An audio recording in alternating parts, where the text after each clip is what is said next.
another journey, and our interview today is with a career coach who helps people look so good that hiring managers can't ignore them. She was struck once not knowing how to get out of a financial and emotional mess after a relationship breakup left a broke single mum, drowning in debt. But things changed when she changed. She invested in herself and found mentors and a supportive community to turn her mess into her success. And there's been plenty of hiccups along the way because obviously any journey is like that. You can't just have a smooth journey. But today we welcome Wendy Alexander to the journey. Hello there, David. How are you? I'm good, thank you. How are you? I'm very well. It's a Mm, sunny day in Australia today, so I'm very happy. That's good to We've had hear. a very prolonged winter. That's good. And I know usually the way I've always learnt in geography and all, when it's winter in Australia, that's equivalent to the summer on the other side of the hemisphere. So it's a reversal of seasons per se. That's correct. That's correct. We're just going very long with our winter, And so to see a sunny day, we overjoyed today. and the joke goes around about Santa Claus doesn't wear what he wears. Normally he wears shorts and a t-shirt. That's right. He comes in on his surfboard here in Australia. I had to make that. I had to make that. So prior to pod, we was just talking about everyone has a journey, and obviously journeys begin at the beginning, and the earliest memories possible is that you was born. But what was your earliest memories that for you that kick-started your journey? So the earliest memories, obviously, is where I grew up in South Africa, and I grew up during the regime of apartheid in South Africa. So that was quite a challenge. I in South Africa, I'm classified as a woman of color, and South Africa had three categories. There was the black group, there was colored group, which is what I am, and then the white group. And so I have two white grandparents, and so obviously that's where the classification came. Now, the way the country was set up during apartheid was very much divided. So you had your white neighborhoods, you had your black neighborhoods, you had your colored neighborhoods, and you didn't cross neighborhoods, not really. Sometimes maybe for work, if you had to go into certain suburbs to work, but fundamentally there was no mixing. Yeah. And so, and as a child, I didn't know that. You don't know that when you're young and you're born and you're playing hopscotch and you're in your normal community. You don't actually know that that segregation exists in the country. And so my first encounter with it was a summer at the beach when I was about 6 or 7 years old. And we went to a fairly remote beach, so it wasn't a very popular beach. It was near the home of friends of ours. And they took the kids down to the beach one day. And I think we were only on the beach for about like half an hour, maybe. And then the police turned up and told us that we had to leave the beach because it was a whites only beach. Now, we hadn't seen the signs. There were signs up, but they were quite a distance down. They pretty much marched us to the signs and pointed that that was where the signs were. And so we were thrown off the beach. And that was my first encounter with that segregation. Mm. Noticing the adults get incredibly uncomfortable, keeping very still, not saying much. And I remember looking at my father thinking, my dad always has an opinion on everything. Why is he so quiet? And so, of course, once we got in the car and we were driving away, being the child I was always a very curious child. I started bombarding him with what's going on. Why couldn't we go to that beach? And that was when we got back to the safety of our home was when my dad started to tell us about how the country was actually set up politically, socially, financially, and so on. Mm.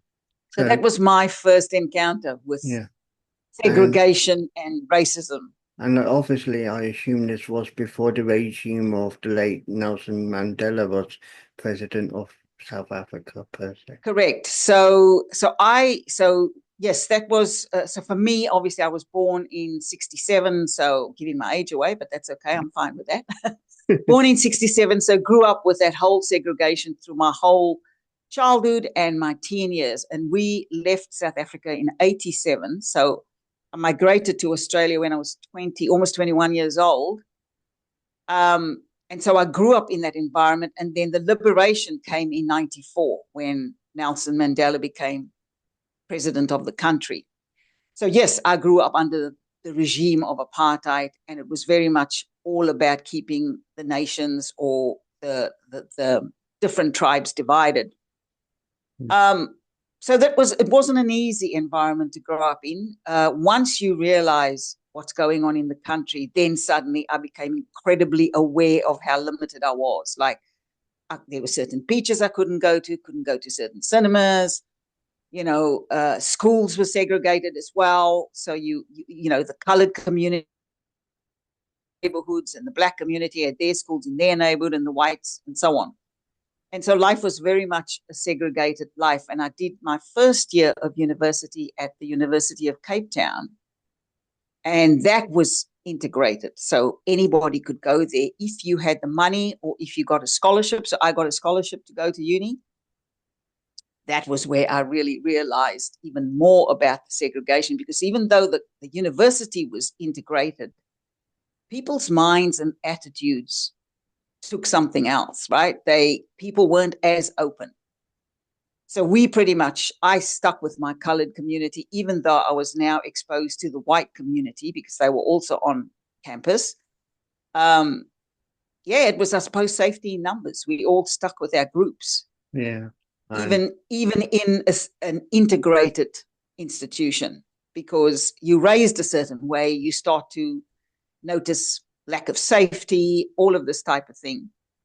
And so even the migration to Australia was quite challenging for the first 2 years, which surprised me because we'd always wanted to leave. Once we knew what was going on, and my father had been trying for years to migrate the family out of South Africa, when we finally had freedom, and I put it in inverted commas, we didn't recognize it. Like I remember really struggling, and so did my siblings, for the first 2 years in Australia, struggling with the fact that we could go anywhere we wanted, do pretty much what we wanted to do.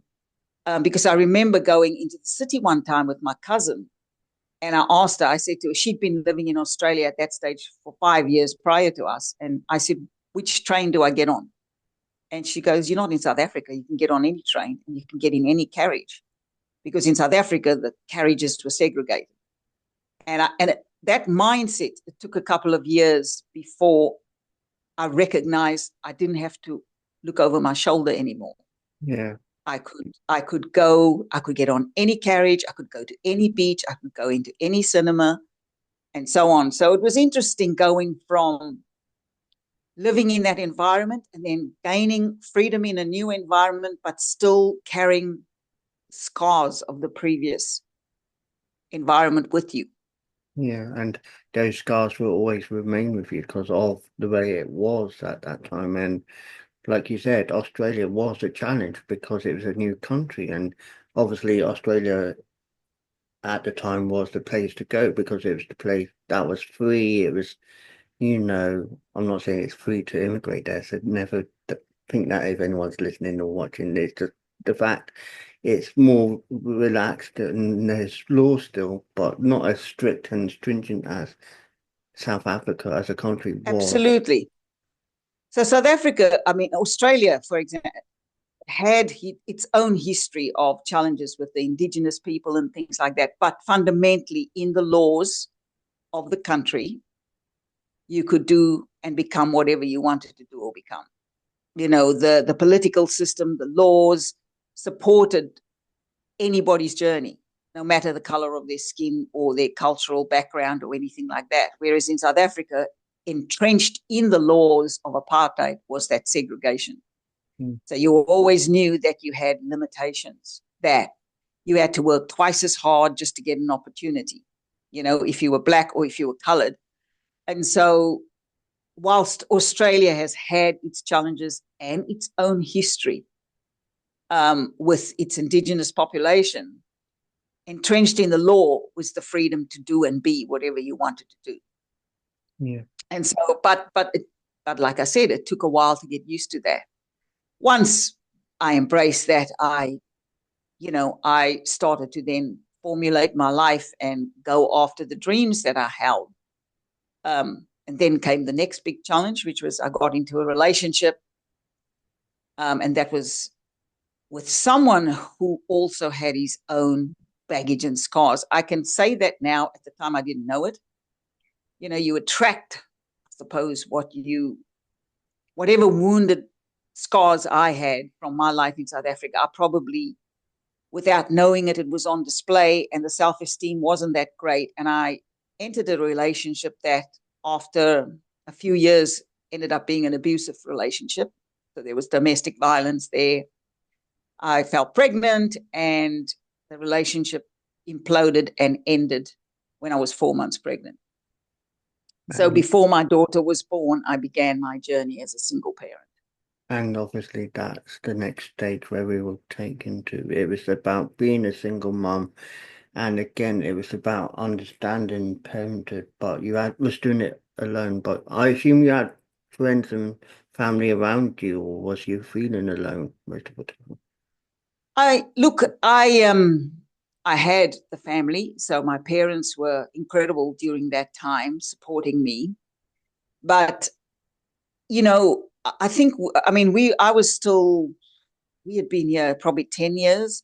I didn't come from a wealthy family, so whilst the family could support me with emotional support, financially, I had to start again. And at that stage of my life, I had worked a couple of jobs, saved lots of money, had bought a home with my daughter's father. And he walked away. He did not support financially, and he declared bankruptcy. And so the house sold. We had to sell the house as we were splitting up, and the house sold at a loss. So I was left with a financial debt and burden.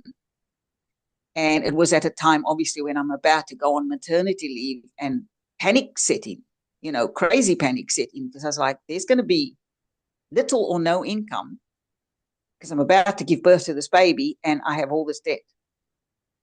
And that is actually where the journey, soon after that, once my daughter was born, the journey of going for better career options, that's where that started for me. So it was from that rock bottom of mess, because I had lost everything financially. I was emotionally battered and bruised, and physically, because he became quite violent towards the end of the relationship, and I almost lost the baby. So there was all of this stuff compounding, perfect storm of absolute mess and disaster, emotionally, financially, whichever way you wanted to look at. I call that time the rock bottom of my life, because it really was. And while I was on maternity leave, all I kept thinking is, how am I going to give this child a good life? And those thoughts plagued me. One of the things I did was book myself into counseling. Like, I knew I needed help emotionally because I was so shattered from that experience. So that was one of the steps I took. Action step was like, I need to go get some help emotionally. So that was one step I took. And then when I came off maternity leave, I was like, I need to earn more money. Like, I did the numbers. I looked at the debt I had to pay back. I needed to start again, find a home, because were with my parents at the time. I need to find a new home for her and I. And when I did the numbers, it was like, I need to make an extra $20,000 a year. And I was like, how am I going to do that? Like, how do you go from this place in your career to this place? I had no idea how to do it. But what I did realize was that I needed to go and find out help from the people that knew. And so for me, the people that knew were the hiring people, recruiters, and the counselor that I was working with, people that could support me emotionally, but also people that could support me with knowledge, like hiring people and recruiters, because they knew the game. They knew the career game. And Yeah. I just started chatting to these people. I would save money because I had very little money then. I was paying off all this debt. And the little money I had, I would save, and then I would ask these people out for coffees, because that was all I could afford to do. I couldn't take them out for lunch. I couldn't take them out for dinner. I could afford to take them out for a coffee or a tea. I drank tea. I wasn't a coffee drinker back then. So take them out for a tea and started to pick their brains. Like I literally started to pick their brains and ask them. I said, I needed to do this with my career. How do I change? How do I make myself appealing to someone who's hiring? I did have the writing gift and talent. I'd been writing since I was a kid. It was how I got through coping with apartheid in South Africa. I wrote poetry. I wrote stories. I was always a writer and had wordsmith talent, I suppose. And I started to practice writing my resume. So between me writing the resume over and over and over again and testing it in the market and getting numerous rejections and then testing it again in the market and grabbing the advice from those people that I took for coffees, eventually I created a system. And the system, after about 6 or 8 months of testing it out in the market over and over, I landed my first interview for a higher paying job. I didn't get that job, but I didn't let it stop me. I mean, I probably felt deflated and flat for a small moment. And then I was like, kept looking at my daughter. I'm like, I don't care how bad I feel. I have got to make something happen because I have a child to support. And kept testing and then applied for another role, got the interview and got the job. And the job jumped my income by double what I needed. So probably it was actually 50 grand. So it was more than double. My number was I need an extra $20,000. I landed this role that paid me an extra $50,000 a year. And the people around me that knew my story, so these are colleagues and family and friends, knew where I'd come from, knew the rock bottom I'd just been through. They started to come for help. And that's actually how my business was born. Yeah. I started helping other people. And it was very much a part-time thing, very much, because I had landed this big role in corporate and I did that role full-time and then would help people part-time. And initially, I just helped them. There was no fees exchanged. Sometimes they would take me out for dinner or whatever. But I started to hone my system to have career success. And probably maybe a few years after that, maybe 3 years after that, I then started to create a side business from it. But it was very much a side business for a number of years until I hit the midlife women's challenge, and then I left corporate, and now I do my work full time. And the job you're doing now, it features it, which we will be putting a link in the description. It's Happy Career Hub, I assume. That's right. Happy Career Hub is the name of my company now. And I mostly work with midlife careerists because I've seen, probably from my own journey, but I see that's where a lot of people begin to want to make change. So a lot of people kind of will stay with a career for the first 20 years of their career. And then they get to that point where sometimes the kids are grown, they're wanting to do more meaningful work. And so those are the people I work with. And lately, it's been a lot of midlife women who are going through those menopausal changes, the physical changes and the brain changes. And they go, I don't want to do this career anymore. It's not bringing me the satisfaction I want. And so they start to really explore at that stage of life. So those are my clients, the people that I work with. Now, I occasionally work with grads, but mostly it's the graduates of the midlife people that I've already worked with. So if I've helped midlife careerists get their dream career, they will often send their graduate children to me and say, Yeah. you need to go work with her, right? So I don't normally work with grads, but I do work with the children of my clients, Mm. the young adults of my clients. Yeah, and you was talking about, life changes and obviously over the years, and I'm saying this because I understand it, you get so ingrained in doing the one thing and you do realize over that time that same thing, it doesn't seem the same after so many years. Now, I assume you help those people, especially ladies, understand it's okay to have that feeling and okay to do that change and helping them believe in themselves. Yeah, look, I think so. For me, certainly, I I enjoyed corporate I was in corporate in those high powered roles that I'd gained for about 22, 23 years. And the most enjoyable part of it was that I worked with a lot of teams. I led a lot of teams and I helped them develop a lot of people. So I worked in technology and project management. And I've never been really inspired by tech, right? I like it. I know I understand the convenience it can bring, but it's not what inspired me. What always inspired me was my ability to write and use words and helping people. And so when I was doing the career coaching and starting to write people's documents and LinkedIn profiles and all those things, that was a combination of the two things I enjoyed most: writing and helping people get their dream careers. And so when I hit the midlife stage of life, I went through a very difficult time. Not every woman goes through difficult menopausal challenges, but I was one of those that did. And it unraveled me, probably more even than anything. I'd say more than anything else, because I was very surprised by it. I knew it was coming. As a woman, you know it's coming for you. But mine came very early. I was 45 years old when it came. In my head, it was supposed to come when I'm 50 or 55. So it's, way earlier than I expect. I wasn't ready for it. Huge impact in terms of menopausal insomnia and hot flashes and all those symptoms. And I could not cope with dealing with that massive change, plus the high pressures of a corporate career. And so that was when I started to really look at my life and go, what do I really want to do? What do I really love doing? And it was already there for me because I had the side business.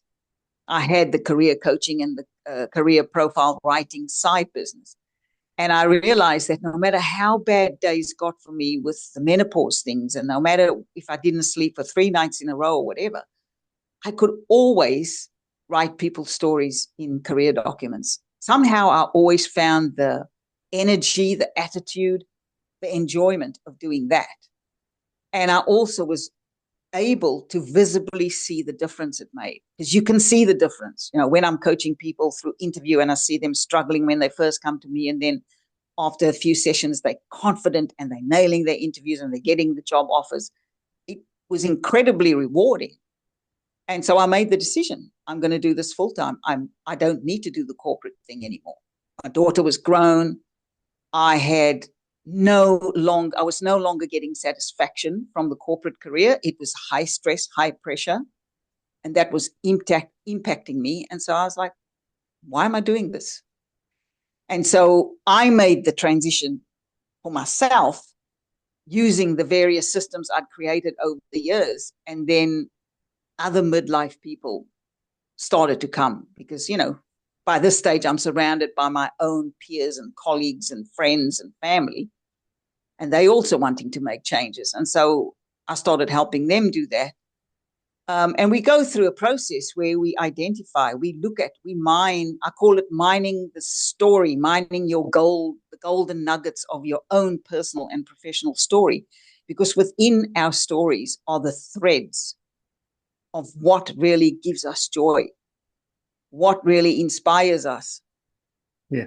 And that's how I've helped people identify that and then do something about it, because it's one thing to identify it, but you also have to take the action to make the journey happen for you, to change the journey, to go on the next rewarding phase of life. I mean, as your podcast is titled, the journey is never ending. The journey evolves, Yeah. as we get older, as we become less tolerant of stuff that maybe we put up with in our younger years, as we become more aware of where we want to make a difference, right? So that's what I've seen happen. So the journey is ever evolving, and it happens at different phases of life. I think we put up with stuff a lot more in our younger years. When we get older, we're like, nah, don't need to do that anymore. I can make things different. I can move in a different direction. Yeah. So, and it definitely happens. I'd say mid 40s onwards is when people really start to question. Yeah. So obviously we're now going to the future, and the future is obviously going to be producing more success in the terms of people being acceptable on career change and accepting help when it's needed. Do you feel like the help that is available, not just from yourself, but from other sources, is getting stronger because of the way time has changed things and how things have evolved in such a way that it's more accessible? Yes, so one of the terms it's a new term, but it's been coming through the thread of employment, and it's called the silver tsunami. And the silver tsunami is all about what my partner terms us, our age group, my age group, silver, gray hairs, right? We the people with the gray hairs. Okay, we might dye our hair, some of the ladies, because we're not yet ready for the silver strands. But it's fundamentally the mid person who's now getting gray hairs. What I'm noticing in the employment market is that a lot of companies are wanting to hire the silver haired. Why? Because they come with a level of experience. They've got the battle war wounds of resilience, getting through different phases of life. And so maybe a few years ago, it was all about the young entrepreneur or the young minded person. But people have seen that, especially through things like the pandemic and so on, people struggle to cope when you haven't got real life battle wounds, whether it's in your professional life or your personal life. You're often not equipped to cope with the way things change all the time. But what we're seeing is that the silver tsunami is on the rise because it's that midlife person that they're still young enough to be able to learn new technologies, but they also come with the experience of having been through real lived experience, whether it's in corporate, in their personal journey, or so forth. And so that's making a comeback. The silverheads are making a comeback, and that's why it is much easier now for people in the midlife years to make the changes because it's their resilience, it's their collaboration skills, it's their leadership skills, it's their teaming skills, all of these things that you develop and get better at over time. These are the skills that people are now hiring for. They call it EQ skills, emotional intelligence skills. And a lot of companies are hiring for that now because they've recognized that you can teach someone job specific skills, but it's a lot harder to teach someone good attitude skills or good leadership skills. That comes with experience. Yeah. And so I'm seeing certainly that the silver tsunami is on the rise. You know, us grayheads, us midlife people, we're making a comeback.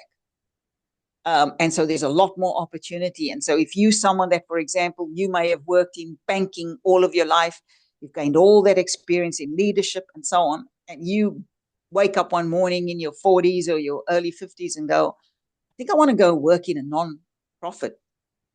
You know, I want to take those skills that I've learned in banking and I want to take it to the community and I want to do something there. I've seen lots of people make that switch because it's a lot easier to then identify the transferable skills and then move it into the industry that you really, and every single industry, no matter what industry you've worked in, has got transferable skills. That's where the focus needs to be. And that's where the focus is at the moment. You can learn the job specific skills. If you have a LinkedIn subscription or you someone that likes YouTube or whatever, you can go learn anything on YouTube. You can go learn if you've got a LinkedIn premium subscription. All of the learning there is free under that subscription. So you can educate yourself. But I think the transferable skills, the emotional intelligence, soft skills, is what's most needed. And that only comes with time. Hmm. So, last of all, can you just tell us about how people can get in contact with you? Because obviously there will be questions that I've said, but there might be questions others will want to know. So how can they get in contact with you?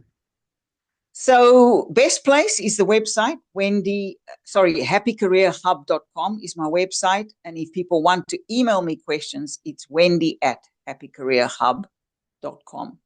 And Those one are the last best places. That's good. And one last thing, what inspiration would you give to men and especially women? Because I know this is a women-based topic. So what would you say to them to inspire them to go forward in their journey? Um, the words I always use for everybody that I work with is that take small actions every day in the direction of what you want to achieve. If it's a health goal, if it's a career goal, if it's a finance goal, none of us get further ahead if we don't take an action. Tiny, tiny actions. And it doesn't have to be big, overwhelming actions. Sometimes your next positive action, if you're on a health journey, could simply be I'm going to cut out this type of food that I know is not great for my body for a week. In the space of career, it could be I am going to identify the different types of jobs that I know would make me really happy. And then the next one might be I'm going to have a look at my resume and see where my skills are and how do I frame that up so it can go into any industry, right? Take small actions. People think they have to take huge, big steps to succeed in life, but I've never seen that work. And I've been doing this for quite some time, 20 years in coaching people, and also 23 years in working a very successful career as a single parent myself. I've never seen the big leaps work because it's overwhelming and it makes people stop when they don't see a win. That's why I say to people, take a small action because you will see the win. And then that makes you want to keep going and taking the next small action and the next small action and the next small action. Keep going, never give up. Take No, the small actions. I agree totally. Wendy, Alexander, it's been a pleasure talking to you today on the journey. Thank you, David. It's been wonderful chatting with you too.